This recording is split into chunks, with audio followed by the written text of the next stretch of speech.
Here's my take. Donald Trump faces plunging public approval at home and a messy war he initiated abroad.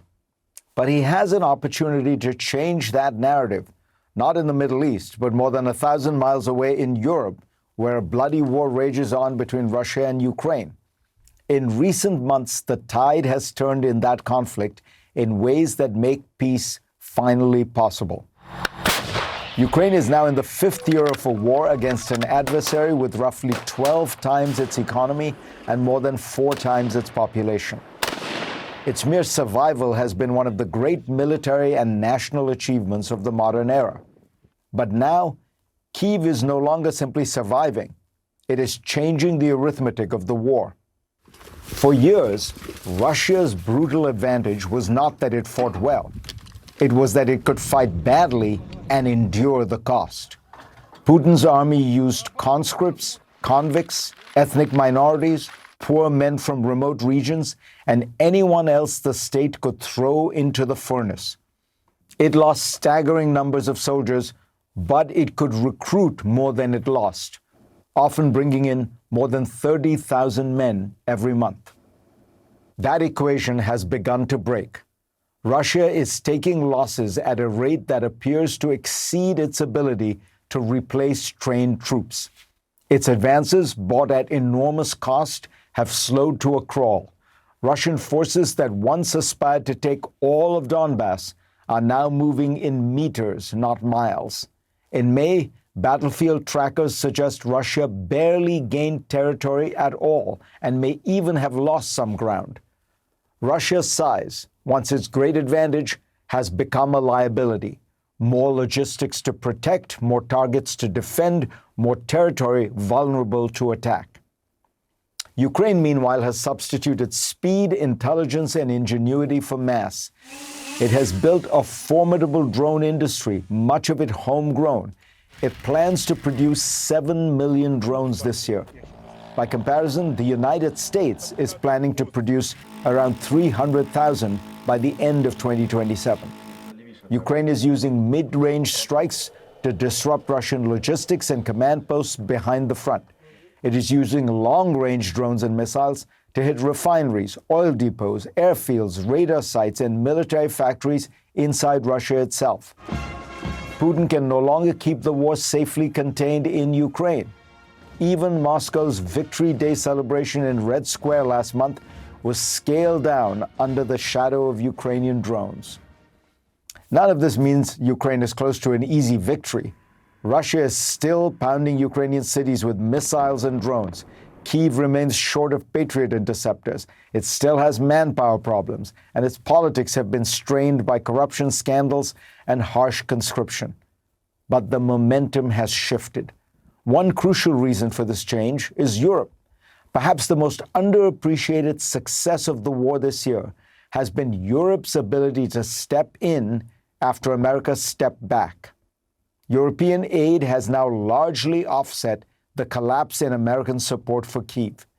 The EU's 90 billion euro loan package is beginning to move, freed from Viktor Orban's obstruction after his defeat in Hungary. Europeans have taken charge of this war.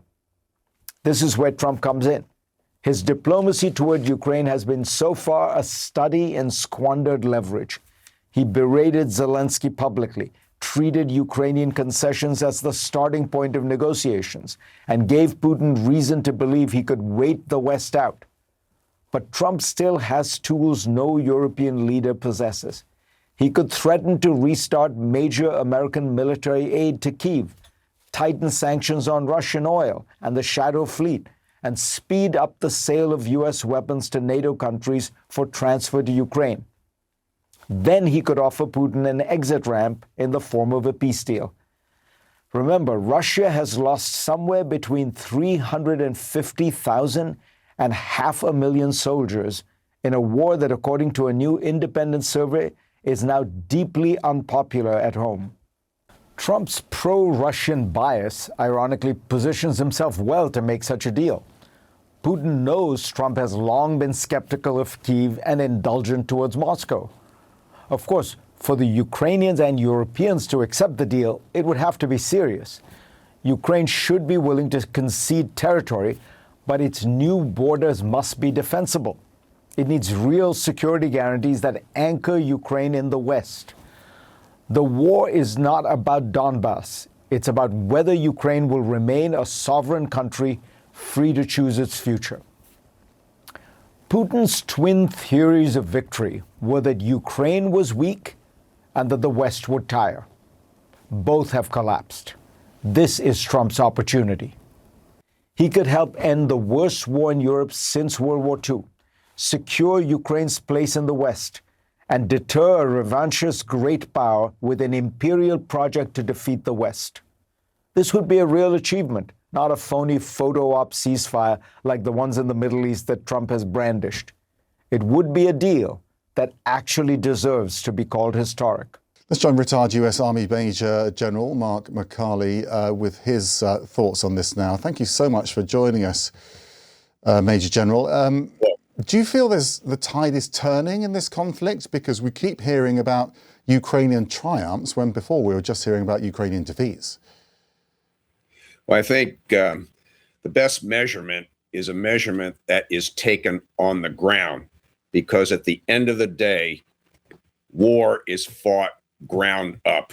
What you've described in the last couple of minutes, of course, is what we call the standoff war, where both parties, Russia and Ukraine, shoot their arsenal, send that barrage of missiles, ballistic missiles, and drones across borders. But when we assess what has taken place, the Russians have been unable to move that line of contact for any significant distance for the last 6 months. And that is significant. That registers as a great success on the part of the Ukrainian ground forces. That's why I think it's legitimate to say that the Ukrainians are performing much, much better in 2026 than they did last year. Which is interesting because so much has been said about the development of drones in Ukraine and how effective they've been in developing that technology. But what you're saying is we should be looking at how successful they've been on the ground as well. Absolutely. The ground will dictate the ultimate victor, or however this matter is ultimately negotiated. But drones are a weapon system. The ground forces, Ukrainian ground forces and the Russian counterparts use drone systems. Drones are the tool or the weapon of choice. Close to the front line, you've got Ukrainian forces, and the manner in which they engage the Russians is to launch multiple drones that have the capability, this has been developed over the last couple of years, to identify specifically a Russian grouping of personnel or Russian tanks and other weapon systems on the ground. The drones have been, the ones developed by Ukraine, have performed significantly and have contributed to a stabilization, if not an improvement, of the situation on the ground. Still, the Russian military is far bigger than Ukraine's. Is there an opportunity? Do they have any sort of slack, do you think, to be able to really launch a major push, which they, in theory, could be capable of? Oh my gosh, that's perhaps the most important question. If we were in the Ukrainian office of the chief of its armed forces, that would be the same question put forward.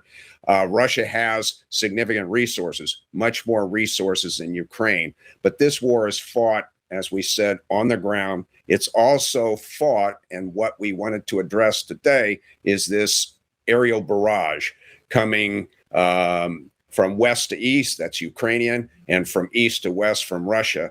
And the purpose of those barrages, of course, is to destroy infrastructure, destroy manufacturing facilities, those factories and military congregation and military resources, to degrade Ukrainians' ability to fight.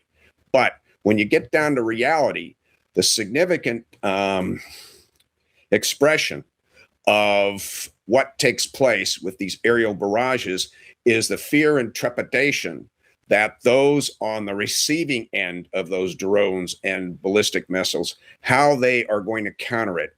Will an attack by Russia, as the Russians have demonstrated in the last couple of days, in which they've sent swarms, as you've addressed, of Shahed drones and ballistic missiles, how has that influenced the Ukrainian population, especially in Kyiv, which has been the focus of all that? Will the Kyivians, will those in Ukraine continue to be resilient? Now, the Russian objective is to degrade that resilience and put political pressure on Zelensky to come to terms with Russian demands. And the counterpart of that is that with the increasing sophistication and the manufacturing of greater numbers of Ukrainian drones and ballistic missiles, that same sort of psychological pressure is now being applied in Russia.